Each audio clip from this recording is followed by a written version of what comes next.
Why is it that a man who loses a limb is given a year of physical therapy, but a man who has his soul ripped out by a cheating woman is expected to be back on a dating app by Friday night?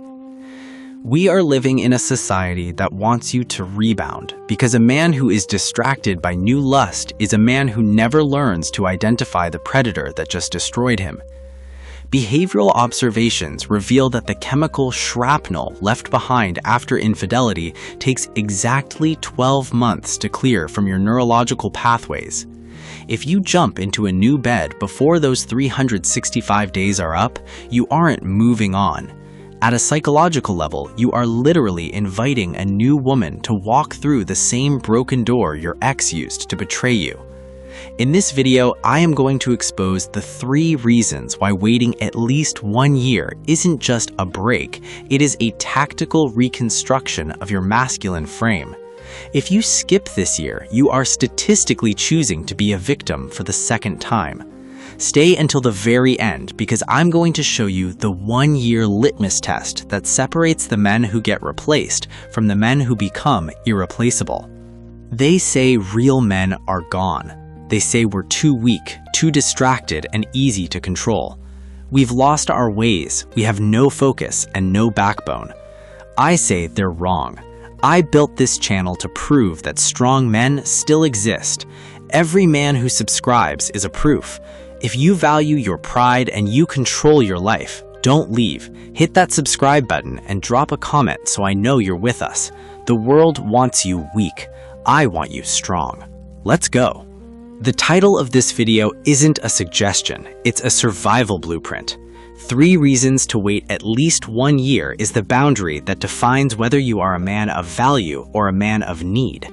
Behavioral patterns show that the urge to date immediately after she cheats is actually a form of emotional panic. Your brain is screaming for a dopamine replacement for the oxytocin you lost when your world collapsed. But when you hunt for love while you're bleeding, you only attract sharks. You are the victim of your own biological desperation. The first reason to hold the line for 365 days is the fog of comparative trauma. Behavioral observations suggest that for the first several months after a betrayal, you are incapable of seeing a woman for who she actually is.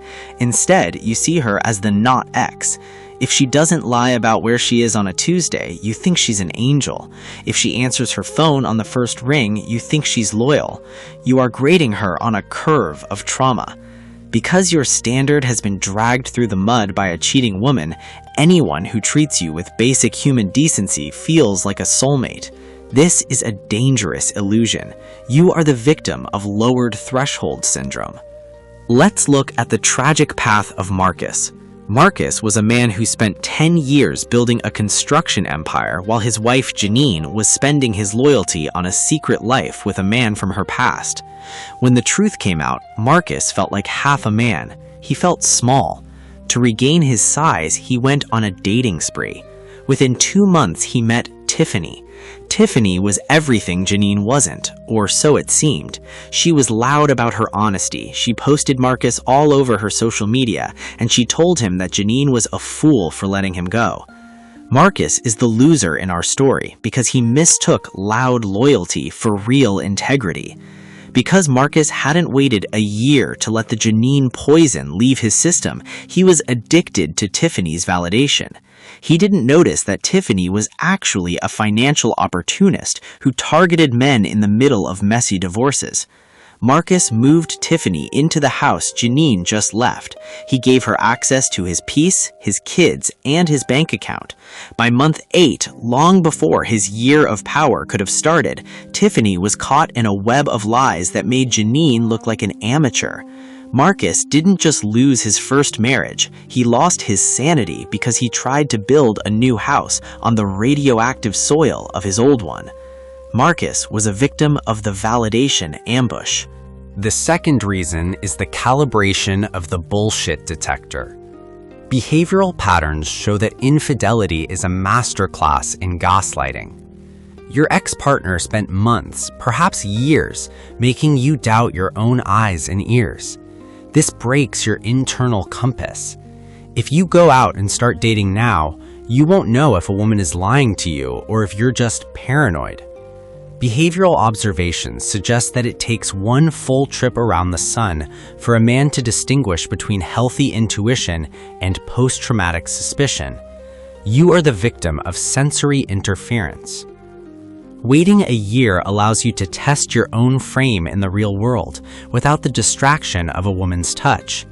When you spend 365 days focusing on your wealth, your body, and your mind, you develop a new baseline. You begin to realize that you don't need a woman to be happy. You want a woman to share your happiness. There is a massive psychological difference between those two states. The need makes you a victim. The want makes you a king. If you can't survive a year in your own company, why should any high-quality woman want to spend a lifetime in it? The third reason is the social media ghosting advantage. Behavioral patterns show that a woman who cheats expects you to replace her. She wants to see you with someone else so she can tell her friends, "See, he never really loved me. He moved on so fast." When you date immediately, you give her the moral high ground she doesn't deserve. But when you disappear into your work, your gym, and your brotherhood for a year, when you become a ghost in the dating market, it drives the betrayer insane. She can't categorize you. You become a silent power.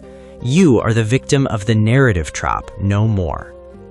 You have to understand that the 1 year is not about her, it is about exercising the ghost. If you can still feel anger when you hear her name, she still owns you. If you still check her Instagram at 2 a.m., she still owns you. Behavioral observations suggest that anger is just love with nowhere to go. It takes a year of no contact and no dating to convert that anger into indifference. Indifference is the only state in which a man can truly vet a new woman. Until you are indifferent to your ex, you are emotionally compromised. Think of your life as a kingdom. Your kingdom was just sacked. The walls are down, the treasury is empty, and the people are scared. Do you invite a new queen to move into a burnt-out castle with no walls? No. You spend the year rebuilding the walls. You refill the treasury. You train the army. Only when the kingdom is strong and secure do you look for a partner who is worthy of sitting on the throne next to you. If you bring a woman in while the walls are still down, she isn't a queen, she's a looter. We are going to look at how the 1-year rule creates a natural selection process. High-quality, loyal women are actually attracted to a man who says, "I'm not looking for anything serious right now, I'm working on myself." It shows patience, discipline, and value. Only low-value women are offended by a man's need for solitude. By waiting, you are literally forcing the gold diggers and attention seekers to leave you alone. You are the victim of the scarcity mindset, no more. This channel is only for a certain type of man. It's for the man who says no to distractions and no to being told what to do. If you're soft, this place isn't for you. But if you're ready to work and find your worth, you belong here. Most men won't finish this video. They'll go back to their old, lazy lives. If you're the man who stays, subscribe and comment right now. Show me you're ready to be different. The 1-year sabbatical is where the alchemical transformation of a man takes place. Behavioral observations suggest that most men are reactors. They react to the betrayal by crying, or they react by sleeping around. But the sovereign man is a creator. He uses the nuclear energy of the betrayal to power his own evolution. He understands that time is the only substance that can dissolve the glue of infidelity. If you don't give yourself this time, you are effectively trying to build a skyscraper on a foundation of wet sand and broken glass. Let's talk about Dominic. Dominic was a high-level software engineer who discovered his fiancée was having an emotional affair with her ex-boyfriend. He was crushed. His friends told him to get back out there and find a hot girl to take his mind off it. They told him that the best way to get over one woman is to get under another. But Dominic was a student of human behavior. He knew he was neurologically compromised. He chose to disappear for 365 days. He deleted his dating apps, he stopped going to the bars where he used to meet women, and he focused entirely on three things: his physicality, his finances, and his philosophy. Dominic is the winner in our story because he chose the long game. For the first 3 months, he felt the withdrawal. He missed the goodnight texts. He felt the lust crawling under his skin. He felt the urge to text his ex just to hear her voice. But he stayed disciplined. He hit the gym 5 days a week until his body looked like it was carved from granite. He started a side business that he had been putting off for years because his fiancée used to demand all his free time. Behavioral observations suggested he was undergoing the masculine rebirth. By the month 7, something changed. Dominic realized he hadn't thought about his ex for 3 days straight. He realized he was no longer angry, he was indifferent. The cortisol had left his system, and his testosterone was at an all-time high because he was winning in his career. By the time the 365th day arrived, Dominic was in the best shape of his life. His side business was generating 6 figures, and his frame was unshakable. When he finally stepped back into the dating world, he was a predator of quality, not a prey of circumstance. He met a woman who was a traditional value partner, and because he had done the work, he was able to vet her with cold logic instead of emotional need. Dominic won because he understood that a year of solitude is the price of a lifetime of power. He didn't just get over his ex, he outgrew her so completely that she became a footnote in his biography. The 1-year rule is vital because it protects you from the trauma bond trap. Behavioral patterns show that when you are cheated on, you develop a chemical addiction to the person who hurt you. It's like a drug withdrawal. If you go find a new woman while you are still withdrawing from your ex, you will project your ex's face onto the new woman. You will look for the same highs and lows. You will attract another high-drama woman because that is what your brain is currently wired to recognize as love. You are the victim of neurological repetition. By waiting a year, you allow your pleasure receptors to reset. You stop needing the chaos of a toxic woman to feel alive. You start to find peace in your own silence. Behavioral observations suggest that a man who has mastered his own silence is a man who can never be manipulated. When a woman tries to gaslight a man who has spent a year in solitude, it doesn't work.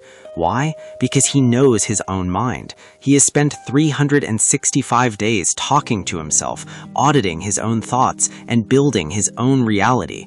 You are the victim of mental erasure, no more. Furthermore, we must discuss the power of the social vacuum. When you are cheated on, everyone expects you to be a mess. They expect to see you posting sad songs on Facebook or pictures of you at the club trying to look happy. But when you simply vanish, when you stop dating, stop posting, and stop reacting, you create a vacuum. Behavioral patterns show that humans are terrified of what they cannot see. Your ex will start to wonder, is he okay? Is he with someone better? Why isn't he begging me to come back?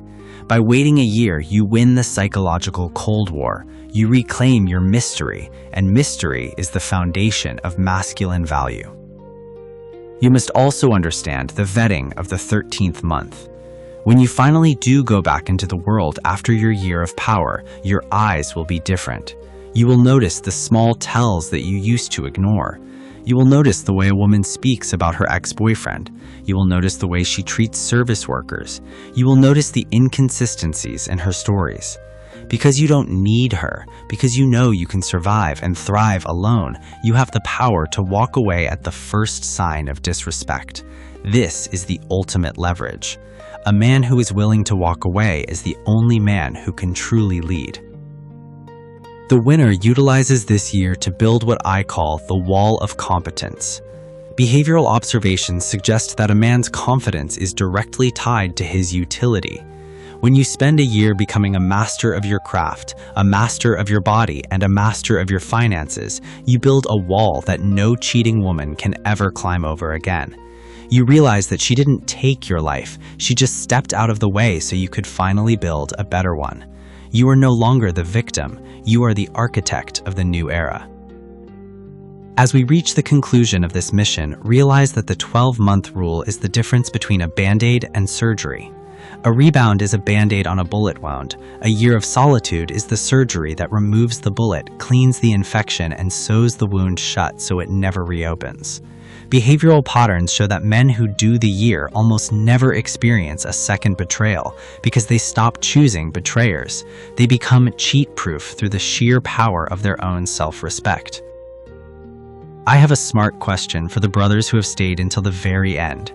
If you were a general in a war and your most trusted scout just betrayed your position to the enemy, would you immediately hire a new scout from the same village the next morning? Or would you take the time to figure out how your security was breached in the first place? Think about that. Your heart is the fort. Your dating choice is the scout. Don't hire a new traitor because you're afraid to be alone in the dark. Drop a comment below and tell the brothers, if you could go back to the day you found out she cheated, what is the one thing you would tell your wounded self to keep him from making a desperate mistake with a new woman? Share your wisdom. If you are in month 1 of your year, let us know you're holding the line. If you are in month 12, tell us how the view looks from the top. We are building a brotherhood of healed kings, and your voice is the cement. I appreciate you for sticking through to the end. It shows me you've got the focus most men lack. Remember, you aren't alone in this anymore. You've got a brotherhood here. If this message helped you, subscribe and join the family. Drop a comment below. I read them and I want to hear from you. You're doing the work and I see you. Stay strong and I'll see you in the next one.